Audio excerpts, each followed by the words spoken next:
ನಮ್ಮ ಇವತ್ತಿನ recipe mixed fruit jam ಅಥವಾ ಮಿಶ್ರ ಹಣ್ಣುಗಳ ಜಾಮ್. ಜಾಮ್ ಅನ್ನುವಂಥದ್ದು ಎಲ್ಲ ಮಕ್ಕಳಿಗೂ ತುಂಬಾ ಇಷ್ಟವಾಗುವಂತಹ ಖಾದ್ಯ.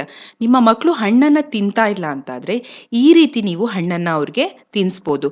ನಾನಿಲ್ಲಿ ಕೆಲವೊಂದು ಹಣ್ಣನ್ನು ಉಪಯೋಗ ಮಾಡಿದ್ದೀನಿ. ನೀವು ನಿಮಗೆ ಬೇಕಾಗುವಂತಹ ನಿಮ್ಗೆ ಇಷ್ಟವಾಗುವಂಥ ಹಣ್ಣನ್ನು ಉಪಯೋಗ ಮಾಡ್ಬೋದು. ಇದರಲ್ಲಿ ನಾನು ಯಾವುದೇ ರೀತಿಯಾದಂತಹ ಪ್ರಿಸರ್ವೇಟಿವ್ ಅನ್ನು ಉಪಯೋಗ ಮಾಡಿಲ್ಲ. ಹಾಗೂ ಇದನ್ನು ಸುಮಾರು 1 ತಿಂಗಳಷ್ಟು ಕಾಲ ನೀವು ಶೇಖರಣೆ ಮಾಡಿ ಇಟ್ಕೊಳ್ಬಹುದು. ಎಲ್ರಿಗೂ ನಮಸ್ಕಾರ. KK's ಹೋಮ್ ಕಿಚನ್ಗೆ ಸ್ವಾಗತ. ನಮ್ಮ ಚಾನಲನ್ನು ನೀವು ಇನ್ನೂ ಸಬ್ಸ್ಕ್ರೈಬ್ ಮಾಡಿಲ್ಲ ಅಂತಂದರೆ ಸಬ್ಸ್ಕ್ರೈಬ್ ಮಾಡಿ. ಅದಕ್ಕಾಗಿ ಸಬ್ಸ್ಕ್ರೈಬ್ ಬಟನನ್ನು ಒತ್ತಿ, ನೋಟಿಫಿಕೇಷನ್ಗಾಗಿ ಬೆಲ್ ಐಕನನ್ನು ಒತ್ತಿ. ಬೇಕಾಗುವಂಥ ಸಾಮಗ್ರಿಗಳು: pineapple, apple, Musk melon, papaya.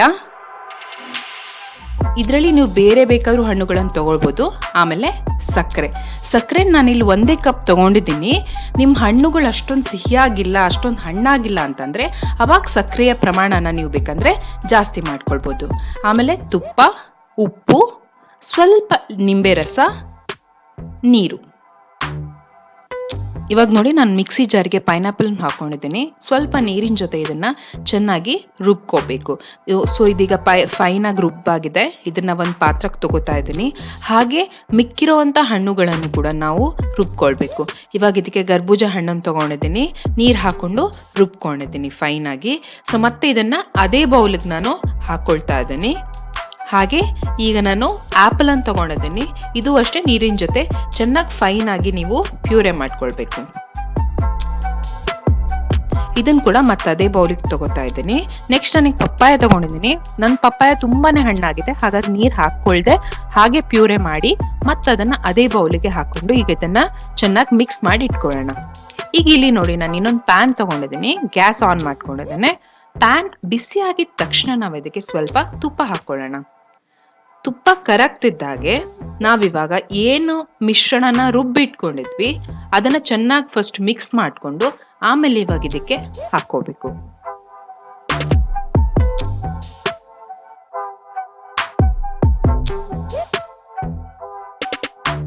ಇವಾಗ ನಾವು ಈ ಮಿಶ್ರಣನ ಚೆನ್ನಾಗಿ ಮಿಕ್ಸ್ ಮಾಡ್ಕೊಳ್ಳೋಣ.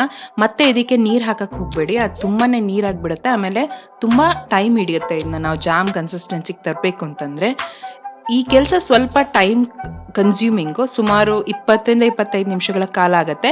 ಆದರೆ ನೀವು ಕಂಟಿನ್ಯೂಸ್ ಆಗಿ ಕೈ ಆಡಿಸ್ತಾ ಇರಬೇಕು ಅಂತೇನಿಲ್ಲ. ಇಲ್ಲಿ ನೀವು ಬಿಟ್ಟು ಕೈ ಆಡಿಸಿದ್ರೆ ಸಾಕಾಗತ್ತೆ.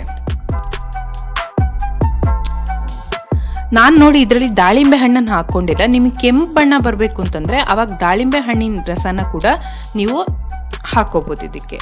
ಈಗ ನೋಡಿ, ಇದು ಸ್ವಲ್ಪ ದಪ್ಪ ಆಗ್ತಾ ಇದೆ. ಹಾಗೆ ಇನ್ನೂ ಒಂದು ಸ್ವಲ್ಪ ದಪ್ಪ ಆಗಬೇಕು. ನಿಮ್ಮ ಕನ್ಸಿಸ್ಟೆನ್ಸಿ ಹೆಂಗೆ ಗೊತ್ತಾಗುತ್ತೆ ಅಂದರೆ, ಒಂದು ನೋಡಿ ಇದು ಅರ್ಧಕ್ಕರ್ಧ ಆಗಿದೆ. ಆಮೇಲೆ ಇನ್ನೊಂದು ಏನು ಅಂತಂದರೆ, ನೀವು ಹಾಕಿರೋ ಹಣ್ಣುಗಳ ಹಸಿ ವಾಸನೆ ಏನಿದೆ ಅದು ಹೋಗಬೇಕು. ಅದರದ್ದು ಬೆಂದಿರೋ ಅಂತಹ ಘಮ ಬರಬೇಕು. ಅಲ್ಲಿ ತನಕ ನೀವು ಇದನ್ನು ಮಿಕ್ಸ್ ಮಾಡ್ಕೋಬೇಕು.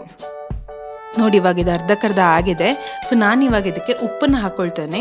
ಉಪ್ಪು ಒಂದು ಯಾವುದೇ ಸ್ವೀಟ್ ಡಿಶ್ಶಿಗೆ ಹಾಕಿದಾಗ ಅದರ ರುಚಿನ ಅದು ಇನ್ಕ್ರೀಸ್ ಮಾಡುತ್ತೆ. ಇನ್ನೊಂದು ಪಾಯಿಂಟ್ ಏನು ಅಂತಂದರೆ, ಉಪ್ಪು ಪ್ರಿಸರ್ವೇಟಿವ್ ಥರ ಕೆಲಸ ಮಾಡುತ್ತೆ. ಇನ್ನೀಗ ಇದಕ್ಕೆ ಸಕ್ಕರೆನ ಹಾಕೋತಾ ಇದ್ದೀನಿ. ನೀವು ಸಕ್ಕರೆ ಬೇಕಾದ್ರೆ ಸ್ವಲ್ಪ ಜಾಸ್ತಿನೂ ಹಾಕೋಬೋದು, ಆದರೆ ಕಡಿಮೆ ಮಾಡೋಕ್ಕೆ ಹೋಗಬೇಡಿ. ಯಾಕಂತಂದರೆ ಜಾಮ್ ಅಂತಂದಾಗ ಸ್ವಲ್ಪ ಸ್ವೀಟರ್ ಸೈಡಲ್ಲಿ ಇದ್ರೇ ಅದು ಚೆನ್ನಾಗಿರುತ್ತೆ. ಇವಾಗ ಸಕ್ಕರೆ ಕರಗೋ ತನಕ ಕೈ ಆಡಿಸ್ತಾನೆ ಇರಿ, ಕೈ ಬಿಡಬೇಡಿ. ಕೈ ಬಿಟ್ಬಿಟ್ರೆ ಏನಾಗುತ್ತೆ ಅಂದರೆ ತಳ ಹಿಡ್ಕೊಳ್ಳೋ ಚಾನ್ಸಸ್ ಜಾಸ್ತಿ ಇರುತ್ತೆ. ಒಂದ್ಸತಿ ಸಕ್ಕರೆ ಕರಗಿದ ತಕ್ಷಣ ನೋಡಿ, ಅದು ಮತ್ತೆ ದಪ್ಪ ಆಗ್ತಾ ಹೋಗುತ್ತೆ. ಆಮೇಲೆ ಒಂದು ಗ್ಲಾಸಿ ಫಿನಿಶ್ ಕಾಣಿಸೋಕ್ಕೆ ಶುರು ಆಗುತ್ತೆ. ಸೊ ಅದರ ಅರ್ಥ ನಿಮ್ಮ ಜಾಮು ಆಗ್ತಾ ಬಂದಿದೆ ಅಂತ. ಇವಾಗ ನಾನು ನೋಡಿ ಜಾಮ್ ಆಗಿದೆ.